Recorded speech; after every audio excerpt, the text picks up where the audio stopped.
ko'rib turgan avtomobilinglar bu G63 yoki G500 emas. Bu elektromobillar oilasiga mansub EQ G580. Orqa ko'rinishi o'sha faqat zapaska balon o'rnida 10 kilogrammgacha bo'lgan yukli uchun joy qoldirib ketilgan. SSC 2 portlari bilan jihozlangan avtomobil o'zidan 200 kilovatgacha tok o'tkaza oladi. 50 yildan beri o'zgarmaydigan kuzov, ya'ni bu G-Wagon'ni kuzovi hisoblanadi.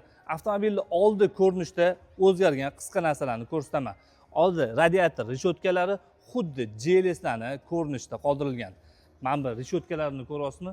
Yangilangan, ya'ni elektromobillarni dizaynida bo'lgan. 360 graduslik kamera xuddi yangilangan. G63 2025 bilan bir xil qoldirilgan. Avtomobil 20-razmerdagi, ya'ni elektromobillarga xos bo'lgan diska bilan jihozlangan. Oporniy diskasida va yondagi mana bu chizuvlarida ko'k rang ishlatilgan. Bu elektromobilligiga xos bo'lgan rang hisoblanadi. Hammamiz bilgan V8 biturbo yozuvi EQ yozuviga o'zgartirildi. Bunaqasini hali ko'rmagan bo'lsangiz, mehnatimizga bitta like ayamaysiz. Avtomobil 50 yildan beri yana bitta o'zgarmagan joyini ko'rsataman. Avtomobilning ovozi, eshiklari yopilishdagi ovozi. Mana buni qarang. Wow. Bu ovoz menimcha 100 yildan keyin ham o'zgarmasa kerak. Fikringizni kommentariyga yozib qoldiring. Obshipka qismini sizlar bilan birgalikda ko'rib chiqamiz. Bu yoq tomonlari kojada elektromobillarga xos bo'lgan ko'k rang shu choklarida ham ishlatilgan. Hattoki karbonni ichida e'tibor bersanglar, ko'k rang ishlatilgan. Elektroprivod, o'rindiqlarni isitish, sovutish, burmistr, qolgani G-Wagon, ya'ni G63 bilan bir xil. Salonimizdagi o'zgarishlarni ko'rib chiqamiz. AMG rul choklari ko'k rangda. Ikkita 12.1 dyuymdan displey. Bunda nima o'zgardi deydigan bo'lsanglar, xuddi yangilangan GLS'larning programmasidagi yangi programma обеспечения bilan ta'minlandi. Mana buni ko'ryapsizmi?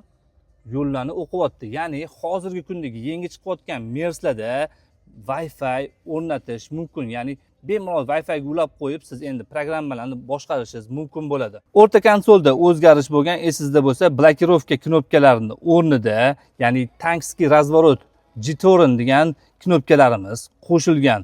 Offroad paketlari bor avtomobillarda aynan mana bunaqa funksiyalar qo'shildi. Mana buni qarang, dengiz sathidan qancha balandasiz. Mana bularning ko'pligini qarang. Avtomobil 3 zonali klimat kontrol bilan jihozlangan, o'rta qismlari ham karbonda. Podstakanliklari isitadi, sovutadi, besprovodnoy zaryadka, ikkita Type-C va bitta 12 voltli zaryadkamiz bor. Touchpadlarimiz, qolgan narsalar hammasi 2025 G-Wagon bilan bir xil. Barimizda ham bitta Type-C'miz bor ekan. O'rindiqlarning dizayni o'zgargan, o'rtasi seri perforatsiyali koja, chetlari qora koja, choklari ko'k rangda. Ikkinchi qatorda katta o'zgarish ko'rganim yo'q. Patolog qismlari alkantara 3D sound sistema, ya'ni burmistr 3D sistemasi qo'yilgan.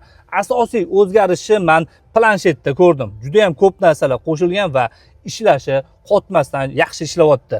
Ikkinchi qatorimizda o'rindiqlarimizda isitish tizimi mavjud va klimat kontrolimiz bor. Yukxona qismida hech qanaqa o'zgarish bo'lmagan, lekin mana bu ovoziga bitta maza qilamiz.